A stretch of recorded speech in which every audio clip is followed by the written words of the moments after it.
پچھلے جمعے آپ حضرات یہ جان چکے ہیں کہ جس وقت تیسری دفعہ حضرت یوسف علیہ السلام کے بھائی غلہ لینے کے لیے کنعان گئے، کنعان سے مصر گئے اور اپنے بھائی بنیامین کو چھڑانے کے لیے گئے، تو وہاں اللہ تعالیٰ کے حکم آیا کہ اے یوسف اب اپنی بات ان پر کھول دے۔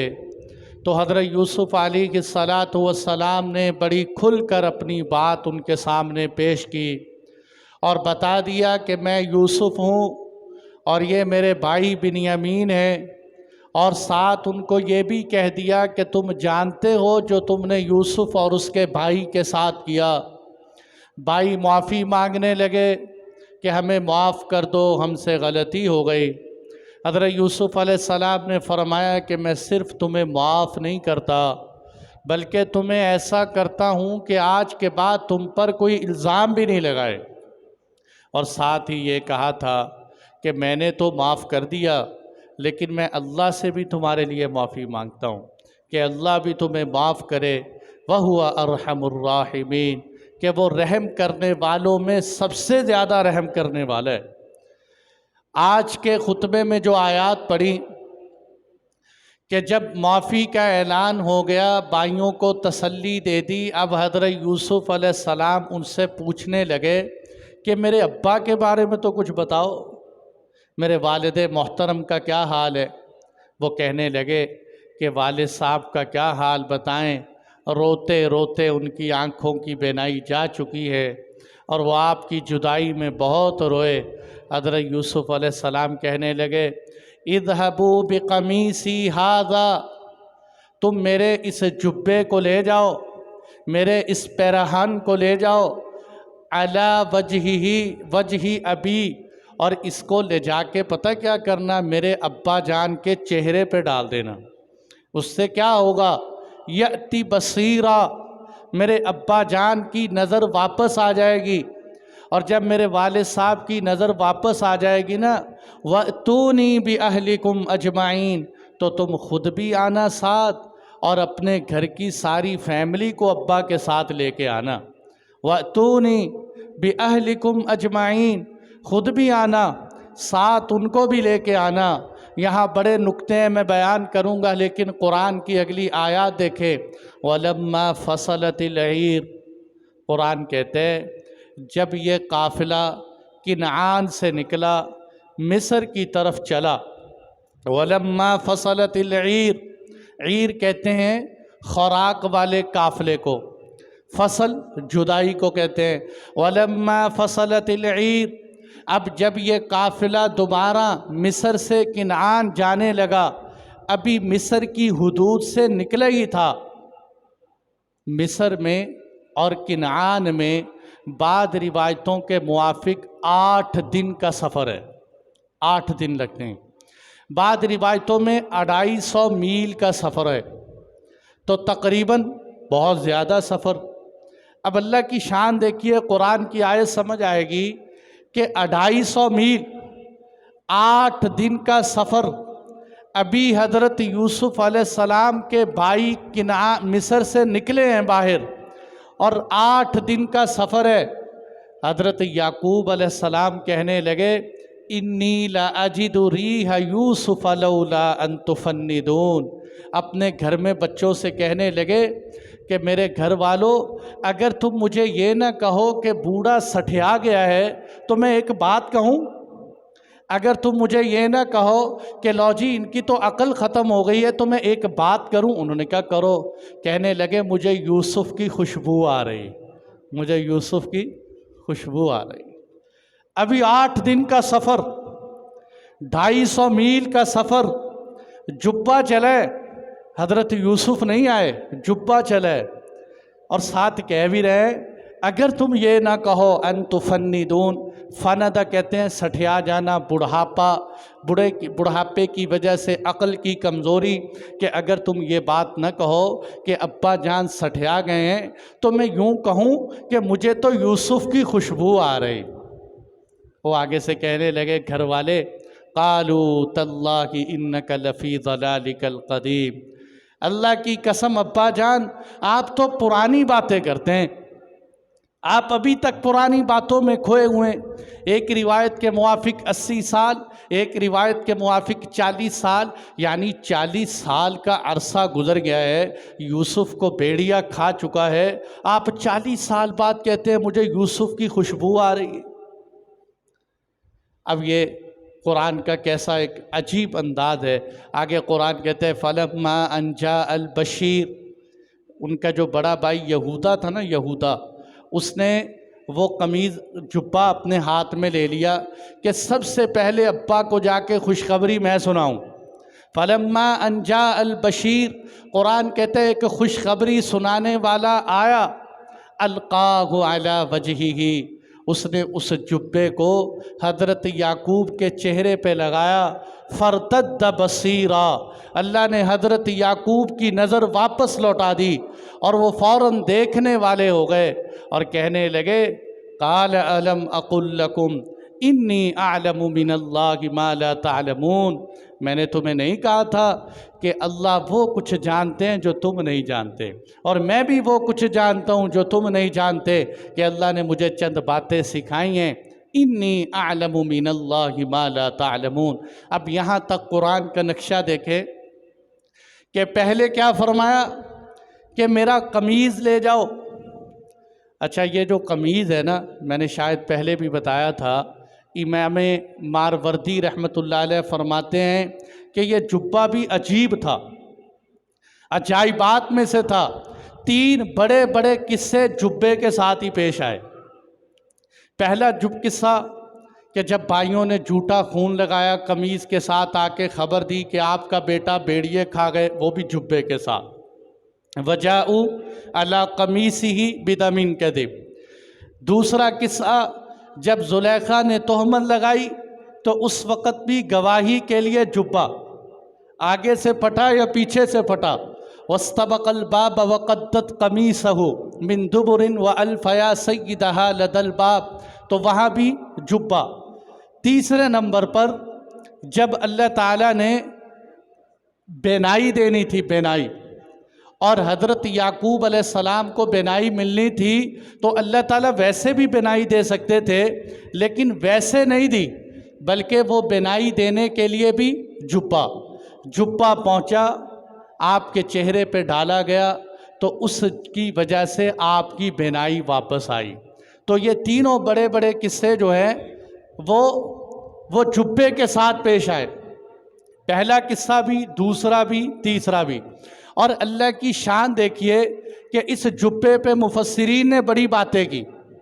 بعض مفسرین نے فرمایا کہ یہ جبہ وہ جبہ تھا کہ جب حضرت ابراہیم علیہ السلام کو آگ میں ڈالا جانے لگا تو آپ کے کپڑے اتار کر ننگا بدن کر کے آپ کو آگ میں ڈالا گیا۔ اس لیے آپ صلی اللہ علیہ وسلم نے فرمایا قیامت کے دن ساری دنیا قبروں سے ننگی اٹھے گی سوائے حضرت ابراہیم علیہ السلام کے، کہ اللہ ان کو لباس پہنائیں گے کہ دنیا میں میری خاطر ابراہیم کو ننگا کیا گیا۔ حضرت ابراہیم علیہ السلام کو وہ لباس جو پہنائیں گے کس لیے کہ ننگے کیے گئے، لیکن جیسے ہی آگ میں جانے لگے جبرائیل علیہ السلام آئے اور جنت سے ایک جبہ لے کر آئے اور یہ جبہ پیش کیا، آپ نے وہ جبہ پہنا اور اس آگ میں بیٹھے رہے، اللہ نے اس آگ کو گلزار بنا دیا۔ وہی جبہ حضرت ابراہیم علیہ السلام نے اپنے بیٹے اسحاق کو دیا۔ حضرت اسحاق فوت ہوئے تو جاتے ہی انہوں نے وہی جبہ حضرت یعقوب کو دیا۔ حضرت یعقوب علیہ السلام کو یہ جبہ بہت پسند تھا، آپ نے ایک نلکی کی طرح بنا کے اس جبے کو حضرت یوسف کے گلے میں ڈال دیا تھا۔ جب حضرت یوسف علیہ السلام کو کنویں میں ڈالا گیا، کنویں کے اندر، تو اس وقت بھی آپ کے قمیض کپڑے اتار کے کنویں میں ڈالا گیا۔ حضرت جبرائیل علیہ السلام نے آپ کو بتایا کہ اس نلکی سے جبہ نکالو، اور آپ کو وہ جبہ پہنایا گیا۔ یہی جبہ چلا اور آ کر حضرت یعقوب علیہ السلام کی نظر کے واپس آنے کا ذریعہ بنا۔ تو جبہ نہیں تھا، کمالات کا منبع تھا۔ اور حضرت مجدد الفسانی نے تو بڑی عجیب تحقیق پیش کی ہے، وہ فرماتے ہیں کہ میں یہ سمجھتا ہوں کہ حضرت یوسف علیہ السلام باکمال نبی تھے، جو چیز ان کے ساتھ جڑتی چلی گئی وہ کمال بنتی چلی۔ قصہ حضرت یوسف کے ساتھ جڑا تو احسن القصص ہو گیا، اور اسی طرح حسن یوسف کے ساتھ جڑا تو حسن کمالات پہ چلا گیا۔ اسی طرح جبہ بھی یوسف علیہ السلام کے بدن پر آیا تو بدن پہ لگنے کی وجہ سے جبہ کمال کا تھا، یہ جہاں جاتا تھا اپنے اثرات دکھاتا تھا۔ چنانچہ اسی جبے کو اللہ نے غموں کے بدلنے کا ذریعہ بنایا۔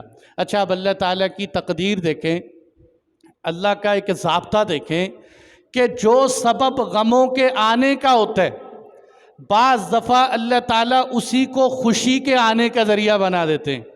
جو سبب غم کے آنے کا ہے اسی کو اللہ تعالیٰ بعض دفعہ خوشی کا ذریعہ بنا دیتے ہیں۔ اچھا، اب خوشی کا ذریعہ کیسے بنایا؟ کہ سب سے پہلے حضرت یعقوب پریشان ہوئے، کس وجہ سے؟ کہ بھائیوں نے آ کے جبہ دکھایا کہ یہ دیکھو ہم جبہ لے آئیں، اس پہ خون لگا ہوا ہے اور ہمارا بھائی جو ہے وہ بیڑیا کھا گئے۔ تو حضرت یعقوب رونے لگ گئے، پتہ چل گیا کہ جدائی ہو گئی۔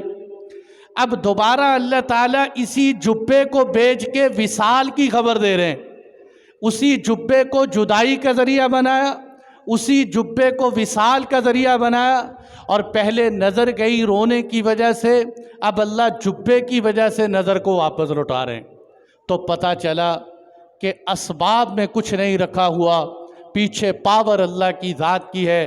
حضرت موسیٰ علیہ السلام کو جب ان کی ماں پانی میں ڈالنے لگی نا تو گھبرائی کہ میرا بچہ تو پانی میں ڈوب جائے۔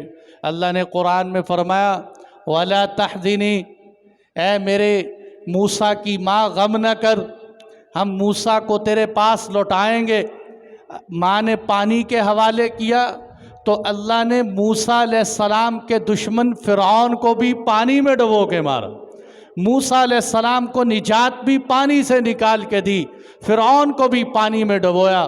اس لیے اللہ تعالیٰ کی طرف سے ضابطہ یہ ہے کہ اگر بعض دفعہ کسی سبب سے غم آتا ہے، اللہ اسی کو خوشی میں بھی بدل کے دکھاتے ہیں کہ سبب غم نہیں لاتے، اسباب خوشیاں نہیں لاتے، خوشیاں میں دیتا ہوں، غمیاں میں دیتا ہوں، نظر میری طرف لوٹاؤ۔ چنانچہ اب ہم اپنے قصے کی طرف آتے ہیں۔ کیا فرمایا؟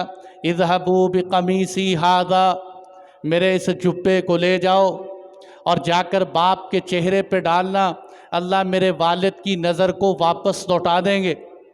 اور جب یہ چلے، جیسے میں نے بتایا، 8 دن کی مسافت پر خوشبو آنی شروع ہو گئی۔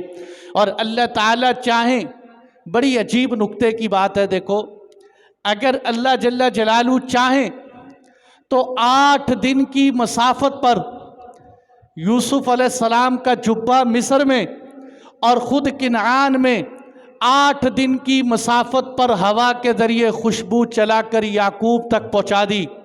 اور اگر اللہ نہ چاہیں تو کنعان کے کنویں میں یوسف موجود ہوں، حضرت یعقوب کو پتہ نہ چلے، کنعان کے کنویں میں موجود ہیں، وہاں سے کوئی خوشبو نہیں آئی، اور وہاں 8 دن کی مسافت پر خوشبوئیں آ رہی ہیں۔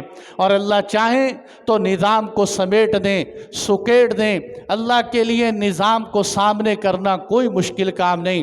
آپ صلی اللہ علیہ وسلم نے فرمایا کہ جب میں معراج کی سیر کر کے آیا نا تو مشرکین مکہ مجھے کہنے لگے کہ آپ مسجد اقصیٰ کی نشانیاں بتاؤ، یہ بتاؤ، یہ بتاؤ، یہ بتاؤ، یوں بتاؤ، نشانیاں پوچھنے لگے۔ تو آپ نے فرمایا کہ میں اتنا پریشان ہوا کہ اس سے زیادہ پریشانی کبھی نہیں آئی کہ اگر ان بدبختوں کو آج جواب نہ دیا تو یہ تالیاں ماریں، یہ میرے خلاف تانے کسیں، اب کیا کریں؟ تو اللہ تعالیٰ نے فرمایا میرے محبوب پریشان ہونے کی ضرورت نہیں۔ اللہ تعالیٰ نے فجل اللہ بیت المقدس، اللہ تعالیٰ نے کیا کیا؟ مسجد اقصیٰ کو حضور کے سامنے کھول کے رکھ دی۔ یہاں 250 میل کا سفر، مسجد حرام سے لے کر مسجد اقصیٰ تک 1500 میل کا سفر، اللہ نے 1500 میل سے دور چیز اللہ کے محبوب کے سامنے کھول کے رکھ دی۔ وہ سوال کرتے، حضور دیکھ دیکھ کے جواب دیتے رہے، یوں مسجد اقصیٰ، یوں مسجد اقصیٰ، یہ مسجد اقصیٰ۔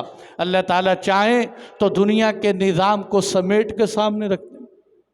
ایک صاحب کہنے لگے بھلا کیسے یہ بات ہو سکتی ہے کہ اتنا لمبا سفر اور وہ ایک دم سامنے آ جائے؟ ہم تو سائنس کی دنیا کے لوگ ہیں، ہم مانتے نہیں ہیں کہ اتنا لمبا سفر۔ میں نے کہا مجھے یہ بتاؤ کہ یہ جو موبائل کا ایک آلہ ہے، اس موبائل کے ذریعے سے ہم دنیا جہاں کے کسی کونے میں رابطہ کر لیتے ہیں، ویڈیو کال کے ذریعے دیکھ لیتے ہیں کہ نہیں؟ کہتا دیکھ لیتے ہیں۔ میں نے کہا یہ ایک آلہ انسان کا ایجاد کیا ہوا ہے جو سمندر پار کے لوگوں کو دکھا سکتا ہے، تو وہ اللہ جس نے ساری انسانیت کو بنایا، کیا وہ اللہ کی ذات وہاں سمندر پار کی چیزیں سامنے نہیں دکھا سکتی؟ اس کی قدرت سے کیا بعید ہے؟ حضرت عمر رضی اللہ عنہ، پھر واقعے کی طرف آتے ہیں، آخری بات، حضرت عمر رضی اللہ عنہ منبر رسول پہ بیٹھے یوں خطبہ دے رہے، نہاوند کا معرکہ چل رہے، حضرت ساریہ امیر لشکر ہیں، لڑائی چل رہی۔ حضرت عمر رضی اللہ عنہ خطبہ دیتے ہوئے کہنے لگے یا ساریۃ الجبل، صحابہ پریشان ہیں، اب میں یہاں بیٹھا بات کرتے کرتے کوئی انہونی بات کر دوں تو آپ تو حیران ہوں گے۔ صحابہ نے بعد میں پوچھا کہ حضرت یہ کیا بات؟ کہنے لگے کہ میں نے یہاں منبر رسول سے بیٹھ کر اس قافلے کو دیکھا، اللہ نے مجھے وہ قافلہ دکھایا، اس قافلے کے اندر مسلمانوں کو شکست ہو رہی تھی، تو میں نے ان کو پکار کے کہا اے ساریہ تم اپنے پیچھے پہاڑ کو اوٹ لو، پہاڑ کی پناہ لو اور پہاڑ کے ساتھ مل کر حملہ کرو، اللہ تمہیں فتح دیں گے۔ تو میں نے ان کو یہ کہا، مسجد نبوی میں بیٹھے، منبر رسول پہ بیٹھے، اور وہاں میدان جہاد کہاں ہے؟ ایرانیوں سے ہو رہی، ان کو بتا رہے۔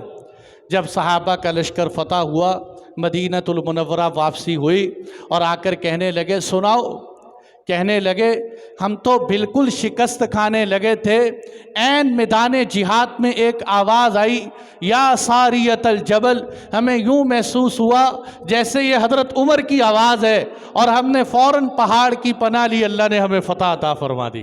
تو وہ آواز یہاں سے لے کر وہاں تک کون پہنچانے والا ہے؟ اسی طرح اللہ تعالیٰ نے حضرت یوسف علیہ السلام کی خوشبو حضرت یعقوب علیہ السلام کے گھر تک پہنچائی۔ انی لاجد ریح یوسف لولا ان تفندون قالوا تاللہ انک لفی ضلالک القدیم فلما ان جاء البشیر القاہ علی وجہہ فارتد بصیرا۔ جب بھائی نے آ کے جبہ حضرت یعقوب علیہ السلام کو پہنایا تو نتیجے میں کیا نکلا کہ ان کی نظر واپس آ گئی۔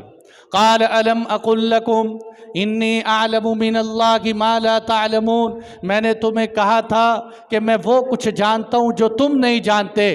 مجھے پتا تھا کہ یوسف زندہ ہے، کیونکہ انہوں نے خواب دیکھا تھا کہ مجھے 11 ستارے سجدہ کر رہے، اور خواب تو ابھی پورا نہیں ہوا۔ پھر بھائی کہنے لگے یا ابانا استغفر لنا ذنوبنا انا کنا خاطئین، کہنے لگے اے ہمارے ابا جان، ہم سے غلطی ہو گئی، ہم سے گناہ ہو گیا، آپ ہمارے لیے اللہ سے معافی مانگ لیں۔ انا کنا خاطئین، ہم خطا کار ہیں، گناہ گار ہیں، آپ ہمارے لیے اللہ سے معافی مانگیں۔ اب یہاں سے قرآن نے ہمیں سبق دیا کہ اگر معافی مانگنی ہو تو اپنے والدین سے معافی کی درخواست کیا کرو، کہ یہاں اللہ سے ڈائریکٹ معافی بھی مانگ سکتے تھے، لیکن کہا نہیں، ماں باپ سے کہا کہ آپ ہمارے لیے اللہ سے معافی مانگیں، اس لیے کہ ماں باپ کی دعائیں اللہ براہ راست قبول فرماتے ہیں۔ جو ماں باپ کی خدمت کرے اللہ ان سے دعائیں منگوانے کے لیے حضرت عمر اور حضرت علی کو بھیجتے ہیں کہ جاؤ جا کر ان سے دعا کروا کے آؤ کہ وہ ماں باپ کے فرما بردار تھے۔ اسی طرح میرے دوستو، ماں باپ سے معافی کی درخواست کرنا۔ ایک صحابی آئے، اللہ کے نبی میں بہت گناہ گار ہوں۔ آپ صلی اللہ علیہ وسلم نے فرمایا تمہاری ماں زندہ ہے؟ ہاں اللہ کے نبی ماں تو زندہ ہے۔ آپ نے فرمایا جاؤ جا کر اپنی ماں سے کہو کہ میرے لیے معافی مانگ لے۔ ماں نے معافی مانگی، آپ نے فرمایا ماں معافی مانگ لے اللہ معاف فرما دیتے ہیں۔ تو اسی طرح کہا اے ہمارے ابا جان، ہمارے گناہوں کی اللہ سے معافی مانگ لیں، آپ بھی معاف کر دیں، ہم سے غلطی ہو گئی۔ اس لیے بھائیو، غلطیاں انسانوں سے ہوتی ہیں، غلطی ہو جائے تو اعتراف کر لینا چاہیے، مان لینا چاہیے۔ آگے سے حضرت یعقوب نے کیا فرمایا؟ قال سوف استغفر لکم ربی انہ هو الغفور الرحیم۔ بڑی عجیب بات فرمائی، کہنے لگے میں تمہارے لیے اپنے پروردگار سے معافی مانگوں گا۔ یہ نہیں کہا کہ ابھی چلو ہاتھ اٹھاؤ بھائی معافی مانگ لیتے ہیں، فرمایا مانگ لوں گا۔ اب یہ بڑی حیرت کی بات ہے کہ بچے تو ابھی کہہ رہے ہیں دعا کرو، اور حضرت یعقوب علیہ السلام کہہ رہے ہیں میں مانگوں گا، میں دیر بعد مانگوں۔ یہ کیا بات ہے؟ علماء نے اس کی کئی توجیحات پیش کی ہیں۔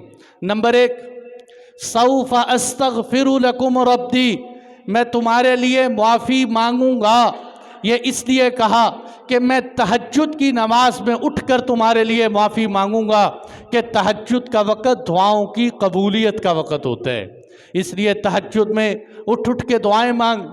ایک دفعہ حضرت عمر رضی اللہ عنہ بازار سے گزر رہے ہیں، ایک گھر سے آواز آئی، یا اللہ تو نے مجھے پکارا، میں تیری پکار پہ اٹھ کے آ گیا، میں لبیک کہتا ہوں، میں تجھ سے معافی مانگتا ہوں۔ وہ اس طرح اللہ سے باتیں کر رہے۔ حضرت عمر رضی اللہ عنہ نے صبح کو پتہ لگایا، کون؟ پتہ چلا کہ یہ عبداللہ بن مسعود تھے۔ بلا کے کہا کیسی دعا مانگ رہے ہو، اللہ نے تمہیں کب بلایا ہے؟ کہنے لگے اللہ کے نبی نے حدیث میں نہیں فرمایا کہ اللہ تعالیٰ رات کے آخری پہر میں پہلے آسمان پر صدا لگاتے ہیں، ہے کوئی مجھ سے معافی مانگنے والا؟ تو یہ اللہ پکار ہی تو رہے، اور میں اللہ کی پکار پہ جواب دیتا ہوں کہ یا اللہ تو نے بلایا، میں لبیک کہتے ہوئے اٹھ گیا، تو سوف استغفر لکم ربی، کہ میں تمہارے لیے اللہ سے معافی مانگوں گا، تہجد کے وقت معافی مانگوں۔ دوسرا مطلب کیا ہے کہ میں تمہارے لیے معافی مانگوں گا لیکن جمعرات کے دن مانگوں، شب جمعہ۔ جمعرات جو جمعہ کی رات ہوتی ہے نا، تو اصل میں ہم تو سمجھتے ہیں جمعرات کی رات، چونکہ اسلامی اعتبار سے وہ جمعے کی رات ہوتی ہے، جمعرات کے دن جو رات آ رہی ہوتی ہے وہ شب جمعہ ہوتی۔ تو یہ شب جمعہ بھی دعاؤں کی قبولیت کا وقت ہوتا ہے کہ میں شب جمعہ پہ دعا مانگوں۔ اس لیے ایک حدیث میں آتا ہے کہ حضرت علی رضی اللہ تعالی عنہ حضور صلی اللہ علیہ وسلم کے پاس آئے اور آ کر کہنے لگے اللہ کے نبی میرا حافظہ کمزور ہے، حافظے کے لیے کوئی عمل بتا دیجئے۔ آپ نے فرمایا کہ شب جمعہ کو، جمعرات کی جو رات آئے گی شب جمعہ، اس دن تو نے کیا کرنا ہے، رات کے آخری پہر میں یہ عمل کرنا، لمبا عمل، ایک دعا بتلائی، فضائل اعمال میں بھی موجود ہے، اگر کسی نے کرنا ہو تو وہاں وظیفہ دیکھ لے۔ اور ساتھ یہ کہا اس لیے کہ اسی وقت یعقوب علیہ السلام نے اپنے بیٹوں کے لیے معافی مانگی، تو شب جمعہ یہ بھی دعاؤں کی قبولیت کا وقت۔ تیسرا قول یہ ہے کہ میں تمہارے لیے معافی مانگوں گا ایام بیز میں۔ ایام بیز کس کو کہتے ہیں؟ 13، 14، 15، جس میں چاند خوب روشن ہوتا ہے۔ اللہ کے نبی صلی اللہ علیہ وسلم 13، 14، 15 کو روزہ رکھتے تھے، ان دنوں میں بھی دعائیں قبول ہوتی، تو اس لیے فرمایا کہ میں 13، 14، 15 کو میں تمہارے لیے کیا کروں گا، معافی مانگوں۔ اور بعض علماء نے کہا کہ یہ مطلب بھی ہو سکتا ہے اس بات کا، سوف استغفر لکم ربی، کہ میں تمہارے لیے معافی مانگوں گا، شرط یہ ہے کہ میں پہلے یوسف کو بھی دیکھوں گا کہ یوسف علیہ السلام نے تمہیں معاف کر دیا کہ نہیں کر دیا۔ اگر میرے بیٹے یوسف نے معاف کر دیا تو میں بھی تمہیں معاف کر دوں۔ اس سے پتہ چلتا ہے بھائیو کہ اگر کسی انسان کا حق کھایا ہو، کسی کو ستایا ہو، تو جہاں اللہ سے معافی مانگنی ہے وہاں پہلے اس سے بھی معافی مانگنی چاہیے۔ اس لیے آپ صلی اللہ علیہ وسلم جو ہے وہ آخری جب اللہ کے نبی دنیا سے تشریف آپ کے جانے کا وقت آیا نا، آپ منبر رسول پہ آئے اور بیٹھ کر آپ نے یوں اعلان کیا، آپ نے فرمایا بھائیو اگر کسی آدمی کا کوئی حق میرے ذمے ہے تو وہ اللہ کے لیے مجھ سے وصول کر لے۔ یہ اعلان کون کر رہے؟